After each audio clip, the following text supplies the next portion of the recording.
Wait, which camera are we going to go to first? You might need to step in a little bit. Yeah, there we go. That's fine.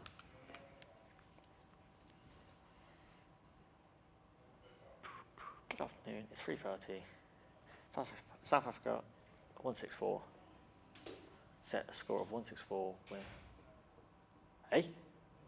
Oh, okay, got you. Good afternoon, it's 3:30. I'm Daisy O'Reilly. And I'm Satch Rahman. And here are your latest sport headlines. Big news this afternoon. Southampton have appointed Ruben Sellers as manager until the end of the season.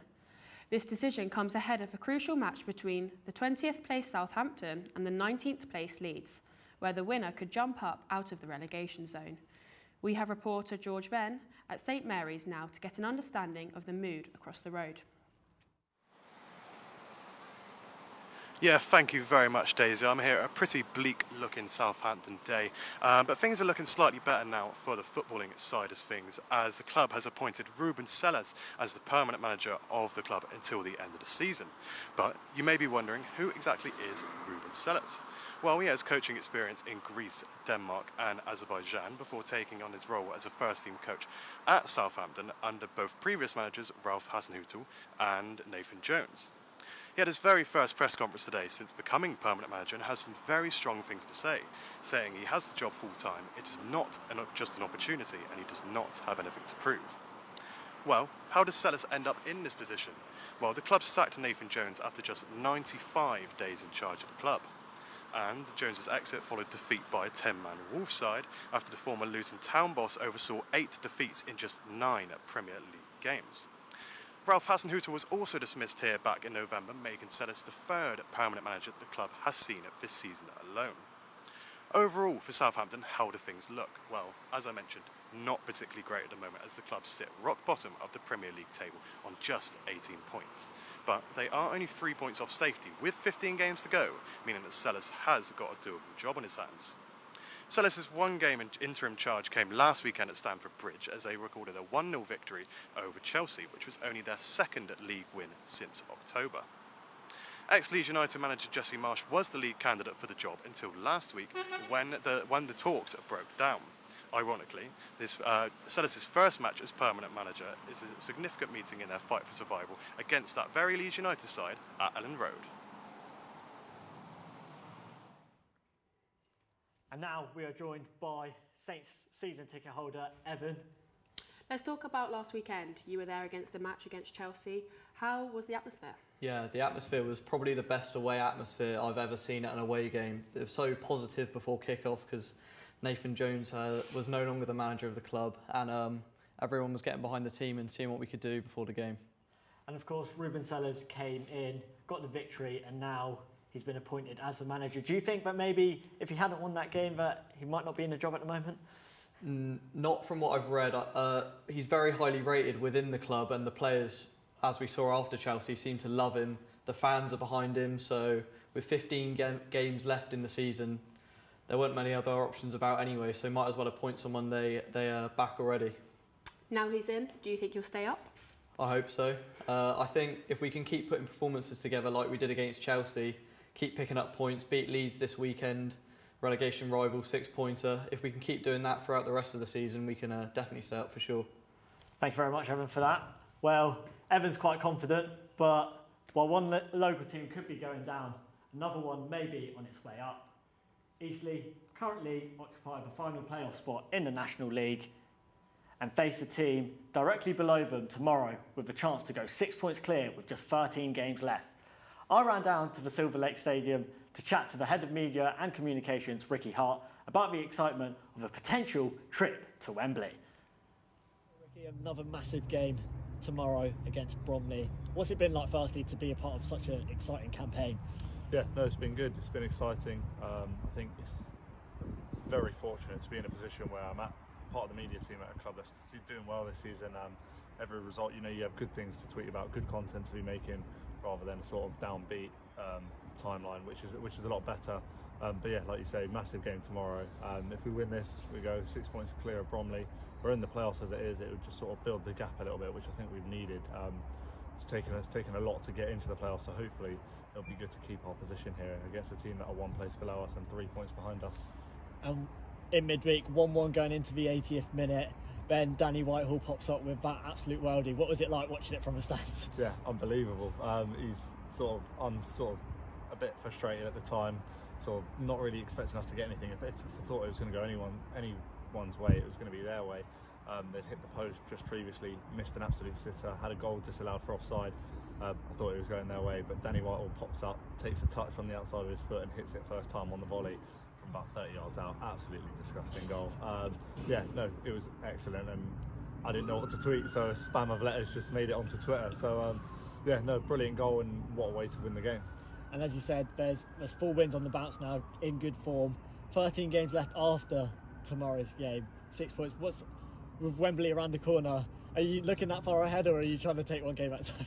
Definitely one game at a time. I've had it too many times where I've sort of got excited and looked a bit too far forward, and then it's so tight. One game that you lose and it makes a big difference. So you can never look too far ahead. I'm sure that the players and the manager would say the same thing. But yeah, like you say, we're in a good position now. So it's a positive place to be, and we're all excited as to what's about to happen. Just so you know, Ricky, I expect to be the first person called up to the media team should that trip to Wembley come to fruition. In Europe, Manchester United came from behind to defeat Barcelona 3-1 last night and progress into the last 16 of the Europa League. In the last hour, Eric Ten Hag's men have been drawn against another Spanish opponent, Real Betis, while Arsenal re-enter the competition facing Sporting Lisbon. Elsewhere in the Conference League, West Ham will face Cypriot side AEK Larnaca. Easy for some to say better, Daisy, wow.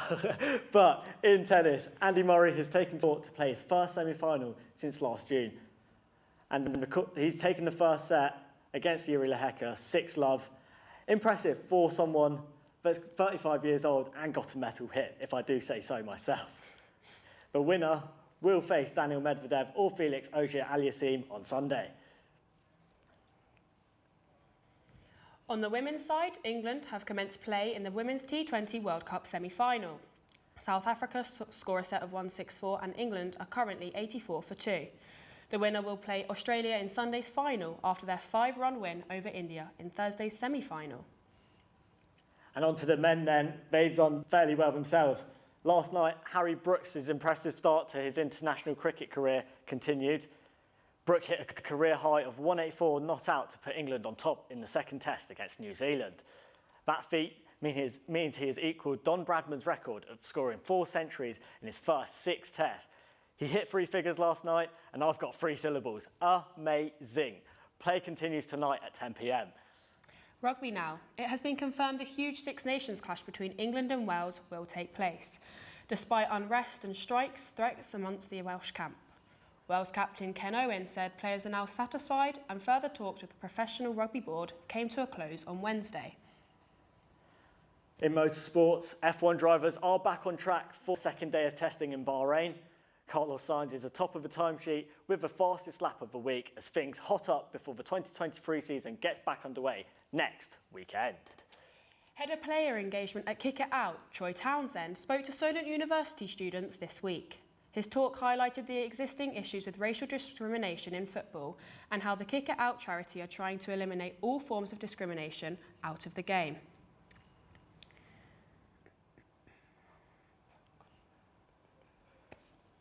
Apologies for any technical issues. We will get back to that Troy Townsend one shortly, but for now, we have a second exciting part of a new series as Barnaby Page travelled to another football stadium. It was a bit of a step up from the first week where he went to Sholing, as this time he headed to Championship side Swansea. I experienced a non-league game as a fan where the food and drink were expensive and the atmosphere were poor. Tonight, however, my experience should change as I'm seeing a Championship game between Swansea City and Stoke. Both teams are in poor form this season as the Swans sit in 12th in the table whilst the Potters sit in 19th. This is a must-win for both sides. I'm in the press box for tonight's game, so be prepared for something a bit more luxurious. So we've just got back to Carmarthen and my dad's told me that the brakes in the car aren't working. So it looks like we're unfortunately going to try and find another way to get to Swansea.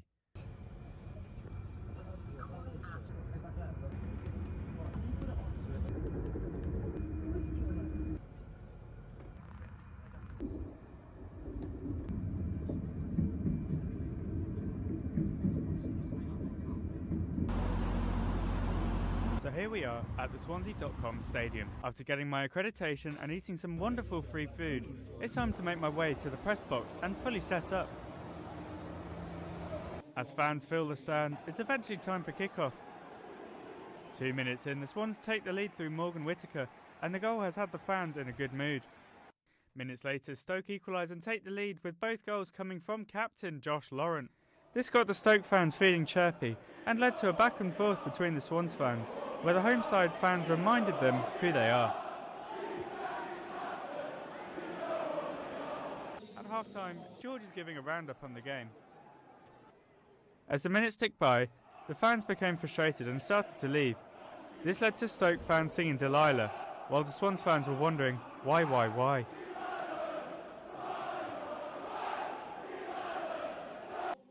And that was the end of the action. Despite the result, it was an amazing experience getting to be in a room full of like-minded people. And with that, it's time to leave and head back to Southampton, where I have a 5-hour journey home. Oh, jeezy pips, man.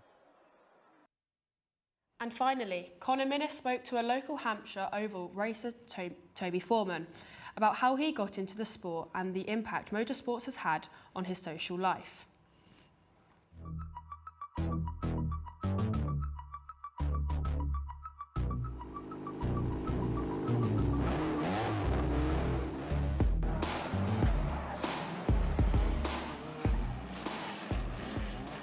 Oval racing is one of the UK's most threatened disciplines of the sport.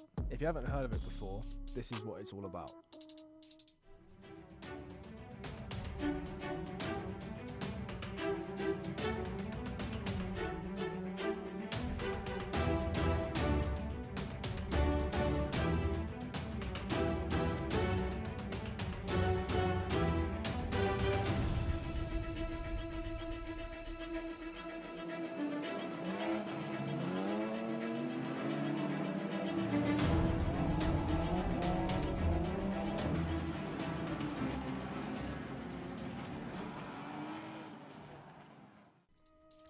Toby Foreman is a 12-year-old stock rod prodigy, currently competing at Tongham Raceway in Farnham in the junior stock rod formula.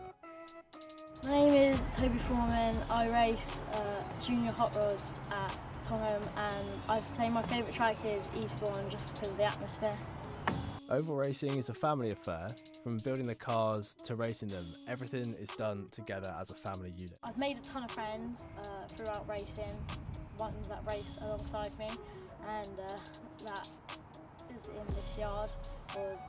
I've made a lot of close friends through racing, so yeah, some of my best friends are from racing. Racing takes up a lot of time, but school and studies for a guy Toby's age is essential. Balancing work and racing is a tough line to walk for someone who's just 12. It takes up a lot of time, but currently I haven't missed any school. You know, never say never. But yeah, just every weekend, me and my dad are down here fixing the car, or helping the unlimited drivers in there, just helping them build their bangers.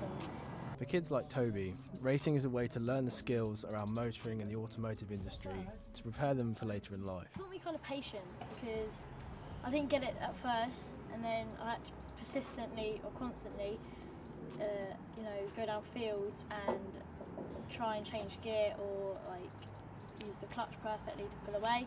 So it's taught me some patience and consistency.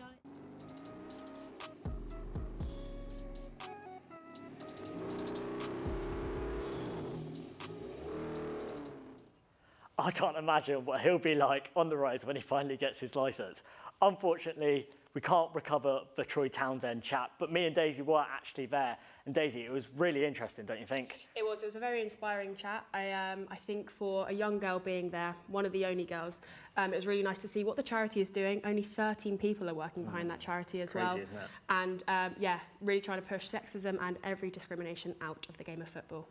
Some brilliant work being done by Troy Townsend. Unfortunately, we couldn't play it today in this bulletin, but if you did want to watch it, you can go back to our 1:30 bulletin and have a look.